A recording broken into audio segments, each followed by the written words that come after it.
Fala galera, estamos de volta e vamos falar hoje novamente sobre a arrogância evangélica. E hoje o tema vai ser arrogância na política. Quero pedir desculpas a vocês devido a problemas técnicos nos equipamentos de gravação, afinal o nosso canal não é um canal profissional. Não pude gravar durante pelo menos uma semana e aí atrasou um pouquinho esse segundo vídeo aí da série que nós estamos tentando construir aí um pensamento, uma reflexão sobre essa arrogância dos evangélicos. E hoje nós vamos pontuar sobre a ida do André Mendonça para o vaga no STF, a votação lá no Senado. Eu sei que já está um pouquinho passada a notícia, porém quero pontuar algumas coisas que aconteceram ali que revelam muito dessa arrogância dos evangélicos na política, a mania que os evangélicos têm de acharem que sabem tudo, que revelam tudo, que entendem tudo e que ninguém entende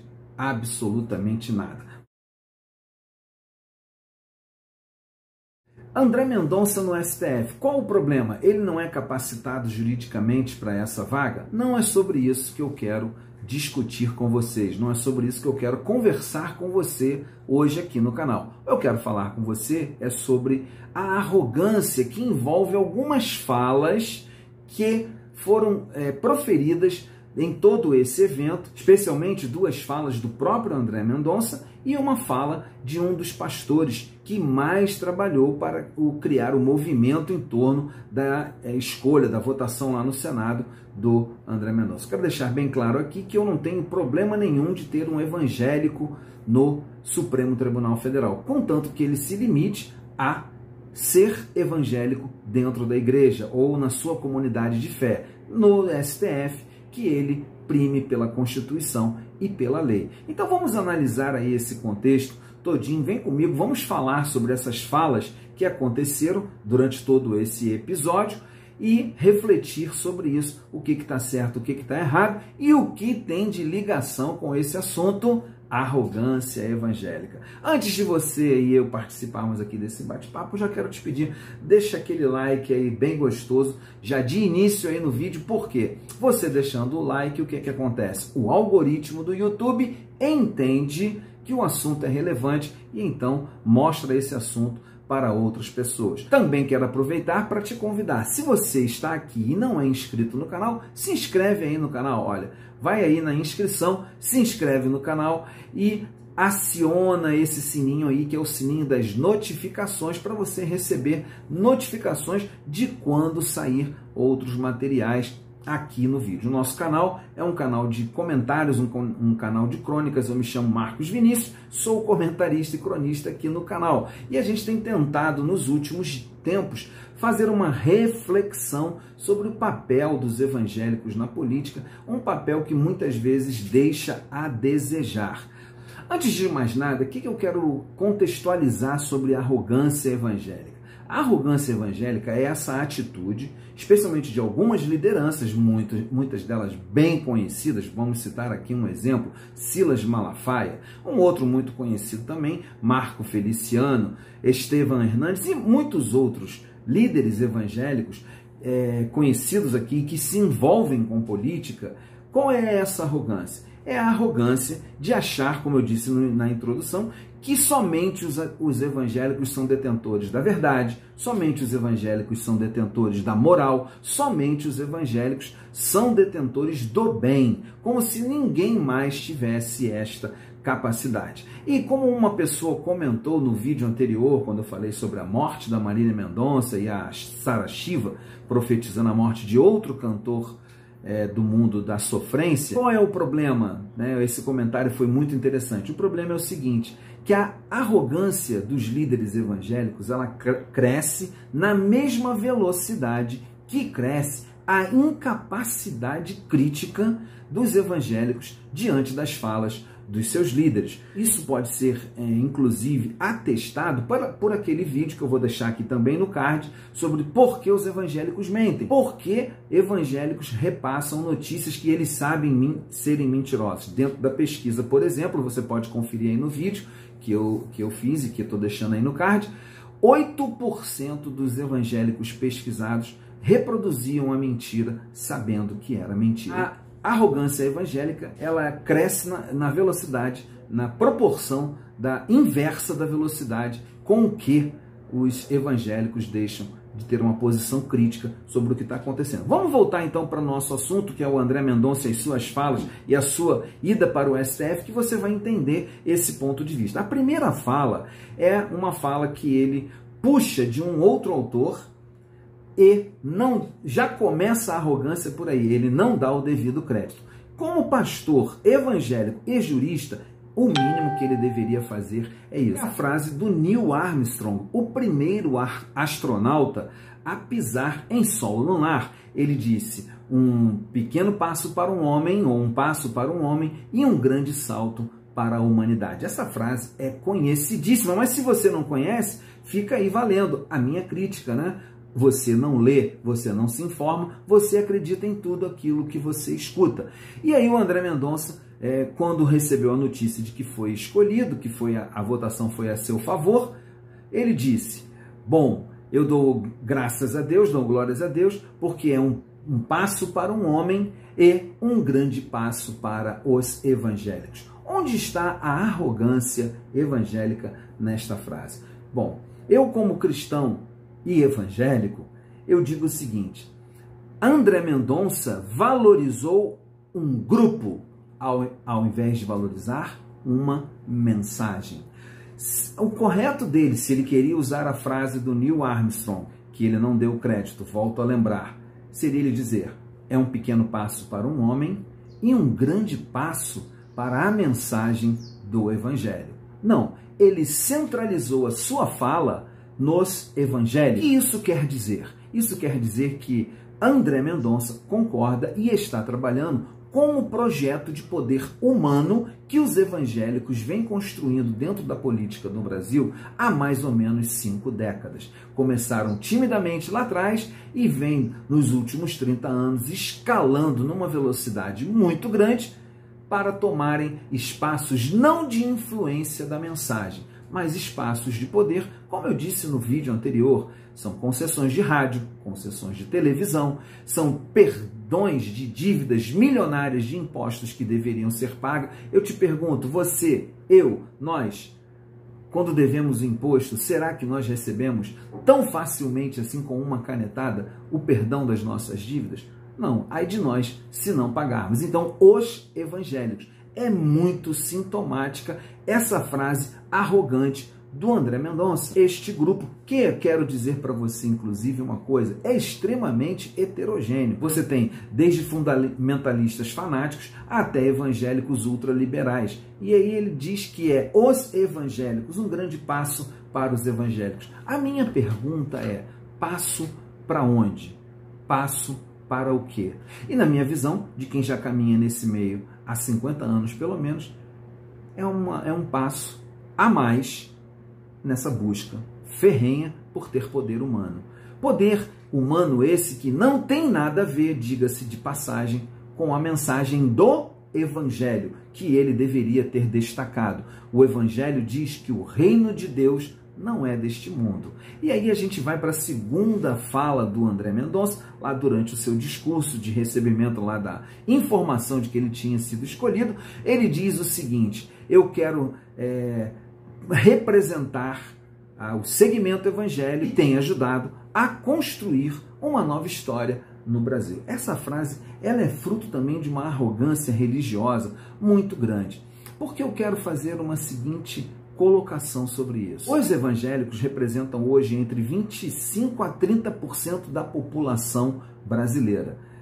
Ou seja, mais ou menos 60 a 70 milhões de brasileiros se autodeclaram evangélicos. Se a proporcionalidade de brasileiros que se autodeclaram evangélicos fosse igual ao poder que a mensagem transformadora de Jesus lá 2000 e poucos anos atrás teve, esse país seria o melhor país do mundo. Então eu faço uma pergunta ao André Mendonça e a todos os outros que estão me ouvindo aqui. Houve diminuição da fome entre os brasileiros porque hoje nós somos 30% de evangélicos? Estou exagerando o número. vamos colocar o número no exagero. Houve diminuição da fome? Pelo contrário, nós perigosamente nos aproximamos de novo do mapa geral da fome mundial.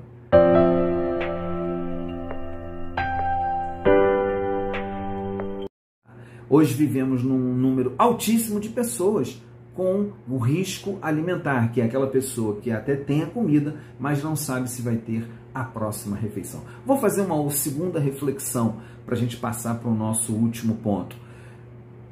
Houve diminuição da violência, porque hoje nós somos 30% de evangélicos na população brasileira? Houve diminuição da violência em termos gerais? Não, nem em termos gerais, nem em termos específicos. E em termos específicos, eu quero trazer um assunto que é um assunto que eu já destaquei aqui no canal, já falei desse assunto várias vezes, que é a violência específica contra a mulher.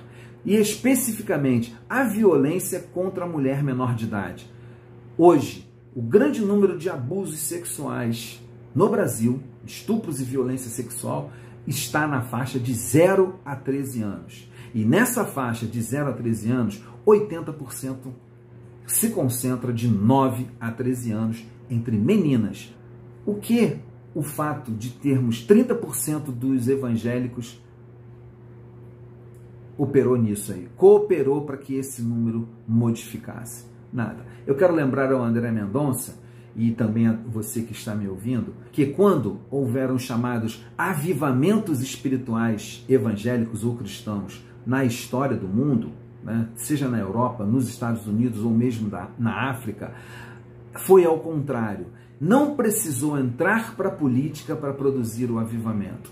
O avivamento aconteceu, a mensagem se espalhou e a sociedade mudou por causa do que estava acontecendo nas igrejas evangélicas de um modo geral. O que me leva para a última consideração que eu quero fazer. Um dos pastores que mais trabalhou a favor do André Mendonça para que ele fosse apoiado por outros evangélicos e assim fosse eleito, escolhido, né, melhor dizer, fosse escolhido para a vaga do STF, foi o Robson Rodovalho, da Sara Nossa Terra, que é lá de Brasília, e eu conheço bem, porque estive nessa igreja por mais de 10 anos, quase 15 anos.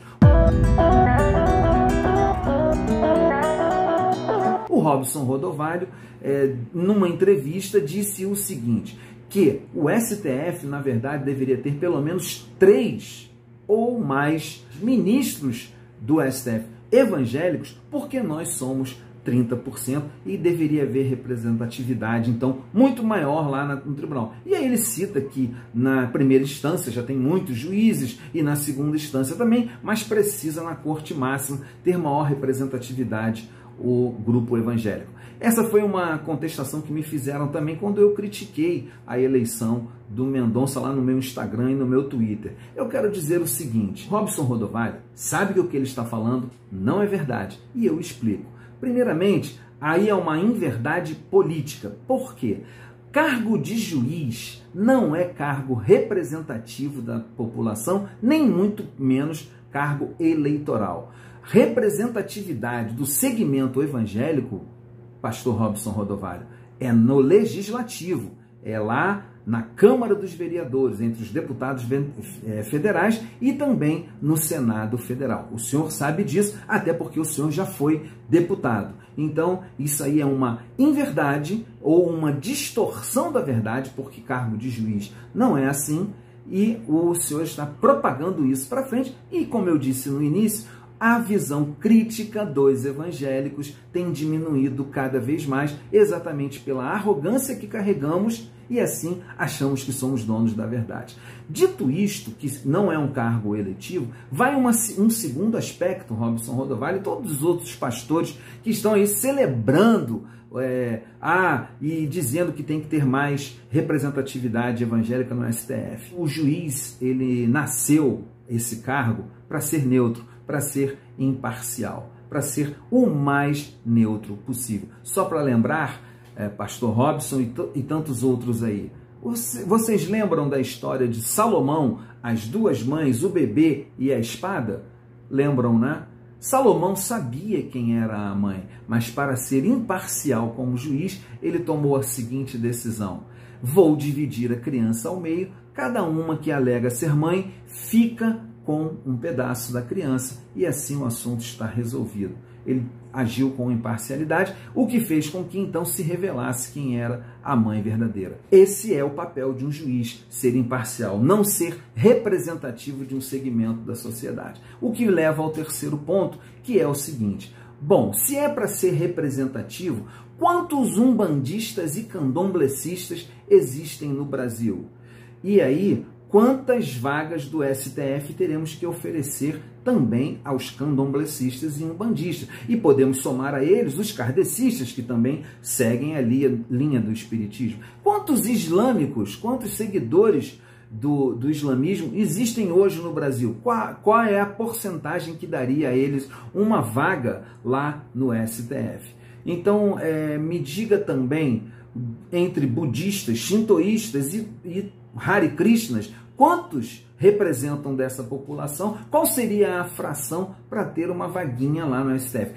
De que tamanho, Robson Rodovalho, seria esse STF?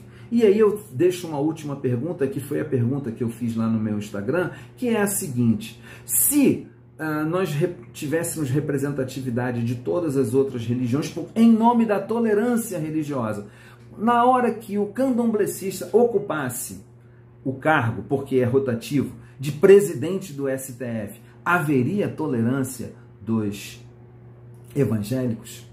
Certamente é um assunto para se pensar e se discutir. E aí eu termino esse ponto trazendo uma lembrança apenas. Não vou ler o texto todo, é um texto sobre a multiplicação dos pães que o evangelista João conta. Evangelho de João, você pode dar um Google aí, escreve aí, ó, Evangelho de João, capítulo 6. E aí você vai lá, lê a história, que é a história da multiplicação dos pães. Quando terminou tudo, se você conhece um pouquinho essa história, você sabe que sobraram muitos pães e tal, encheram cestos e tudo mais. A multidão ficou tão extasiada com o acontecimento que olha o que aconteceu. Deixa eu ler aqui rapidinho para você. Ajuntaram os pedaços e encheram 12 cestos com o que sobrou dos cinco pães. Os que viram esse milagre de Jesus disseram: de fato, esse é o profeta que devia vir ao mundo. Jesus ficou sabendo que queriam levá-lo à força para o fazerem rei.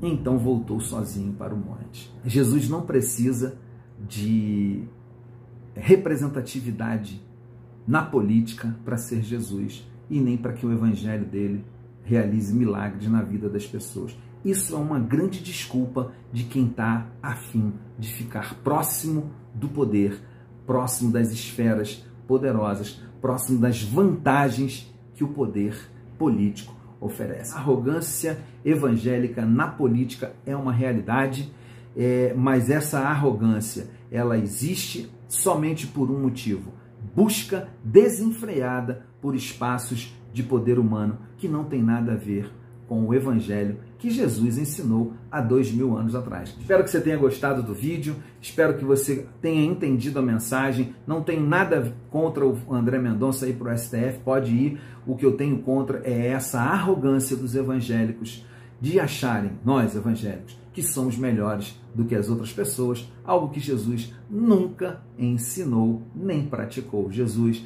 era a própria encarnação do serviço ao mais humilde. É isso aí, gente. Forte abraço, fiquem bem, não deixe de se inscrever no canal e participa aí com a gente dessa jornada de tentar denunciar o mau uso da religião para fins nem sempre, muitas vezes, nobres. Forte abraço a todos vocês, se cuidem, a pandemia não acabou, tome cuidado se precisar sair, use a sua máscara, tome a sua dose de vacina, se cuida e a gente se encontra no próximo vídeo.